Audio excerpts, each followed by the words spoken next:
Sexting is where two people send intimate images to each other for pleasure. Most people do it because they think it's a good way to engage romantically or sexually with another person. Particularly for young people, sexting is sometimes the only way they can communicate sexually with someone. Some young people we talk to actually say that sexting is really good. It's a good way of exploring personal boundaries with each other, to say what they like and what they don't like. It's a way of working out consent. Young people do it for the same reason that adults do, because it's fun, it's flirting. People think it's normal to sext. It's when it goes outside of that little tiny group of two people, then there is a problem. Sexting in the real world is what is going on day in, day out amongst children and young people who are sending images of themselves either in their underwear or with no clothes on. And predominantly that is either part when they're in a relationship with somebody, or on the other extreme, on the internet, when they're getting asked or maybe tricked into sending images by someone that they think is, you know, somebody, and actually they turn out to be somebody else. You can't send an indecent image of somebody under the age of 18. Even that person that's sending it, if they're under 18, they are committing an offence. It can be bad sometimes if it becomes abusive, or you ask things of people like for images when they're uncomfortable with it. That can be bad. So their phone could be stolen.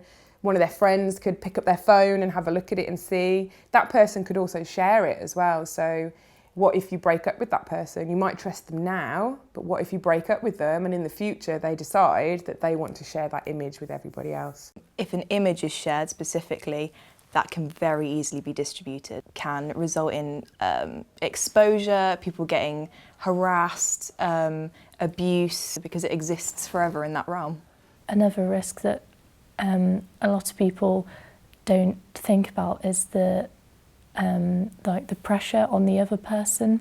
If they didn't want that picture, if they don't like it, then they might feel a bit uncomfortable.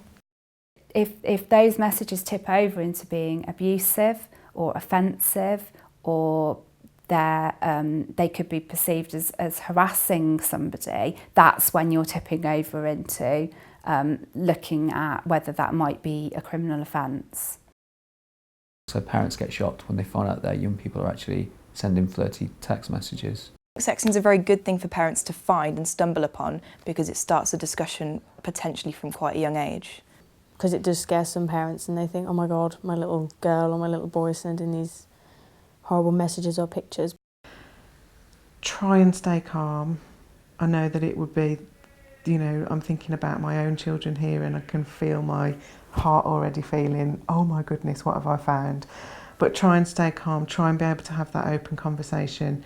Know that it's not only your child that's doing this is something that's going on for a lot of young people, and this is a way that teenagers are communicating with each other without necessarily knowing the risks or seeing the risks as we do as adults. It's more likely that you're going to be able to have a positive conversation if you're in a place of calm than if you kind of go at it from a, oh, I can't believe you've done this, which is probably what everybody would be feeling if they saw it on their phone anyway. It's important that they are honest and that they're open with their child and that they're not judgmental, because it does, sexting happens all the time, and that if they're honest with them, then the children are more likely to be honest if they was ever in a bad situation. If their child was pestering other young people for messages, I mean, imagine parents would feel quite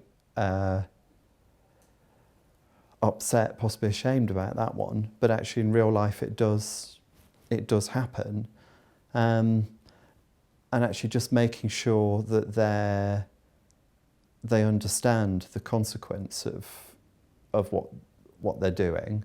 That actually, if there's any coercion involved, that's quite makes it a far more serious offence. Then it's important that the teenager feels open with the parents.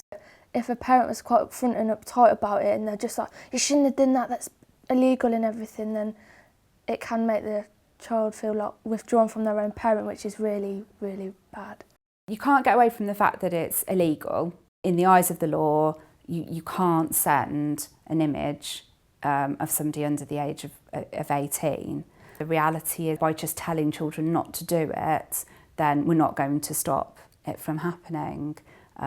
So we need to be teaching children how to keep themselves safe. If something's gone out onto the internet that you don't want out there, you can contact those companies direct to ask them to be taken down. However, I do understand that it's not always that straightforward, and things may have been shared and there might be screenshots taken. Depending on what the content of that was, it may be that that does need to be reported, you know, if it was indecent or offensive. I'd say the best advice for someone who's receiving unwanted messages would be to say, like, maybe block them first, and then if it happens on like other sites, then you need to get in touch with the police, or go on like our website, like Respect Yourself, to see what else you could do about it.